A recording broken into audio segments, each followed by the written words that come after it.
আপনি নিশ্চয়ই ট্রেনের ইমার্জেন্সি ব্রেকের কথা শুনেছেন। এই ব্রেক দেওয়ার পরও ট্রেন কিছুটা দূরে গিয়ে থামে।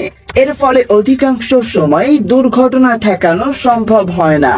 এই সমস্যা সমাধানের জন্য ভিন্ন ধরনের ব্রেক সিস্টেম ব্যবহার করা হয়, যার নাম ইলেকট্রোম্যাগনেটিক ট্র্যাক ব্রেক বা ম্যাগনেটিক ট্র্যাক ব্রেক। এই ব্রেক তাহলে কিভাবে কাজ করে? মূলত এই ব্রেকটি হচ্ছে শক্তিশালী ইলেকট্রোম্যাগনেট। এর মধ্য দিয়ে যখন বিদ্যুৎ প্রবাহিত করা হয় তখন এটি ট্রেনের ট্র্যাকের উপর চাপ প্রয়োগ করে। এর ফলে ইমার্জেন্সি ব্রেকের চেয়েও কম দূরত্বে ট্রেন থেমে যেতে পারে।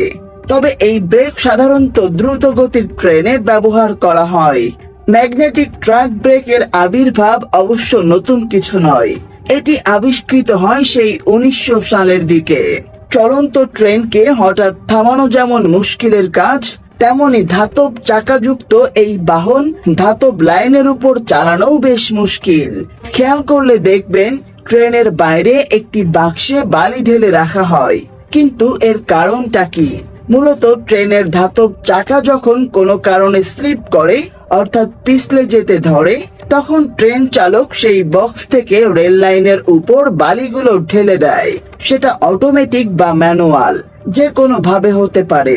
শুকনো বালি লাইনের উপর ঢেলে দিলে ঘর্ষণ বেড়ে যায়, ফলে চাকা আর স্লিপ করে না।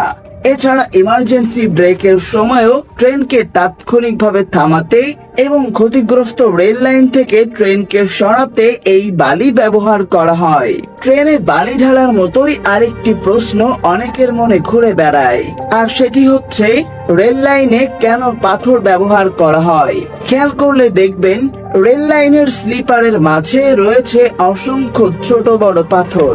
তবে স্লিপারের মাঝের ফাঁকা জায়গায় পাথর ফেলে রাখা হয়েছে মনে করলে ভুল করবেন। বরং পাথর ফেলে তার উপরই বসানো হয়েছে রেল লাইনের স্লিপার। কিন্তু এমনটা করার কারণ কি? আসলে ট্রেন চলাচলের সময় ধাতব স্লিপারের সঙ্গে ঘর্ষণে তাপ উৎপন্ন হয় এবং ভূমিতে কম্পন সৃষ্টি হয়। এতে করে রেল লাইন সরে যেতে পারে নিজ জায়গা থেকে, ফলে ঘটে যেতে পারে বড় দুর্ঘটনা। ছোট বড় এই পাথরগুলো রেল লাইনকে নড়তে বা বিচ্যুত হতে দেয় না। রেল লাইন যেখানে বসানো হবে সেখানকার মাটিতে গ্রানাইট পাথর টুকরো টুকরো করে ছড়িয়ে দেওয়া হয়। তারপর সেই পাথরের স্তরের উপর রেল লাইনের স্লিপার গুলো ফেলে লাইন বসানো হয়। এর আরেকটি কারণ রেল লাইনকে মাটি থেকে উঁচুতে রাখা। ফলে বৃষ্টি বা বন্যার সময় রেল লাইন ডুবে যাওয়া কিংবা আগাছা জন্মানোর কোনো সম্ভাবনা থাকে না। রেল লাইনে ফেলা পাথরগুলোকে বলা হয় ট্রাক ব্যালাস্ট। এগুলো এমন ভাবে ভাঙা হয় যেন এদের প্রান্তীয় দিক গোলাকার না হয়ে ধারালো হয়, অর্থাৎ মসৃণ না হয়ে যেন অমসৃণ হয়। এর ফলে মাটিতে ছড়ানো এই টুকরোগুলো নিজেদের ভেতর ঘর্ষণের ফলে ওভারল্যাপ না করে একসঙ্গে জুড়ে থাকে এবং এদের স্থানচ্যুতি ঘটে না।